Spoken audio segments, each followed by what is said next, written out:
crypto arena, where the world of cryptocurrencies comes to life.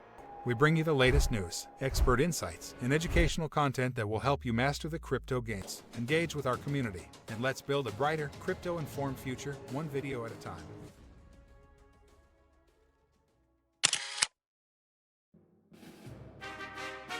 In the world of blockchain gaming and decentralized finance, there has been a long-standing debate over who the true scammers are when projects collapse, the project owners or the participants. The just concluded case of Hamster Kombat, a project riddled with cheaters, gives us an insightful case study on this pressing issue. With over 2.3 million cheaters discovered, this situation forces us to look deeper into where the blame truly lies, and what happens when investors or players, rather than the project owners, sabotage a system. Hamster Kombat, the breakdown. Hamster Kombat, a blockchain-based game, was designed to incentivize players through its innovative gameplay and reward system using tokens. The system was meant to be fair, secure, and rewarding for those who participated genuinely.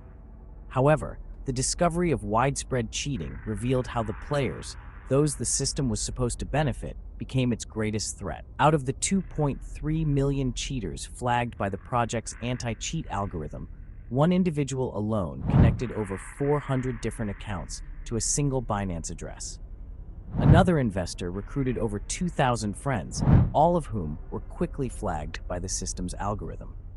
In another damning discovery, thousands of accounts were found to be logging in simultaneously and tapping into the system to mine the same pixel. An action that made it clear this was a coordinated, fraudulent attack on the game's infrastructure.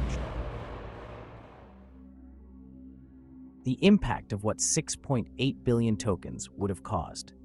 These cheaters weren't just trying exploit, they were on the verge of receiving over 6.8 billion tokens via airdrop.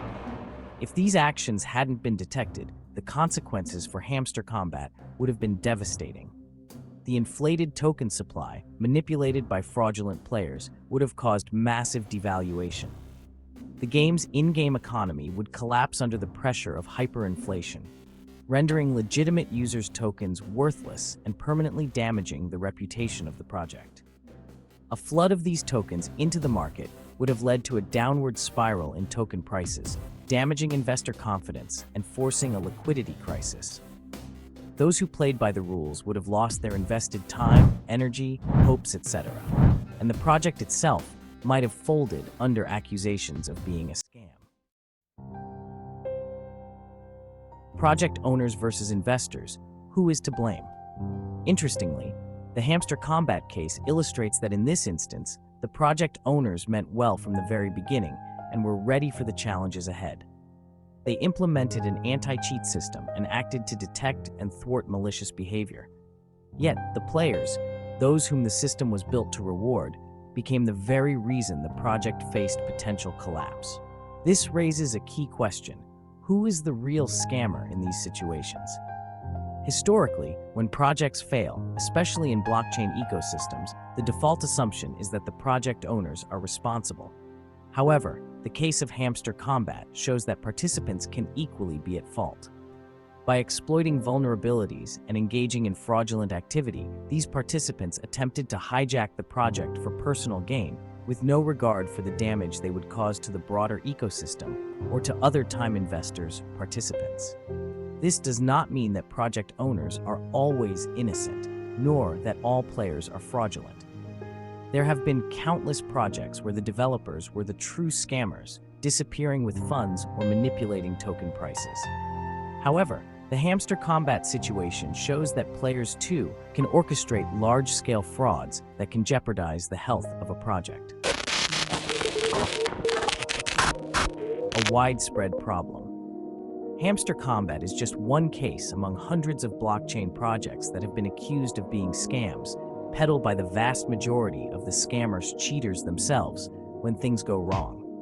Often, when projects collapse, investors are quick to point fingers at the developers and project owners.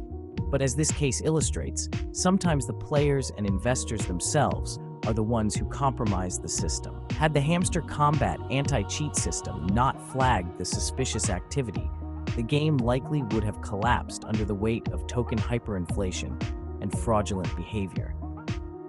The project would have been written off as just another scam, even though the cheaters were the real culprits. Conclusion. In the blockchain space, not all project owners are scammers, and not all investors or players are cheaters. Hamster Kombat case study and few others out there has helped to illustrate that projects can fail not because of malicious intent from the developers, but because of coordinated, fraudulent actions from the very people the project was designed to benefit.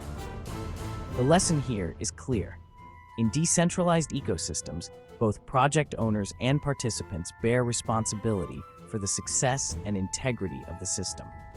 Investors and players need to understand that their actions can make or break a project, and project owners need to continue evolving their security measures to protect against exploitation. In the end, the blame lies with the vast majority, whether they are unscrupulous developers or malicious investors who undermine trust and manipulate systems for personal gain.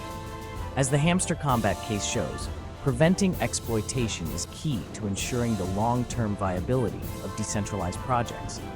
And when projects fail, it's crucial to examine the full picture before casting judgment. Thank you for joining us on this crypto journey. Don't forget to like, comment, share, and subscribe. Turn on notifications for more.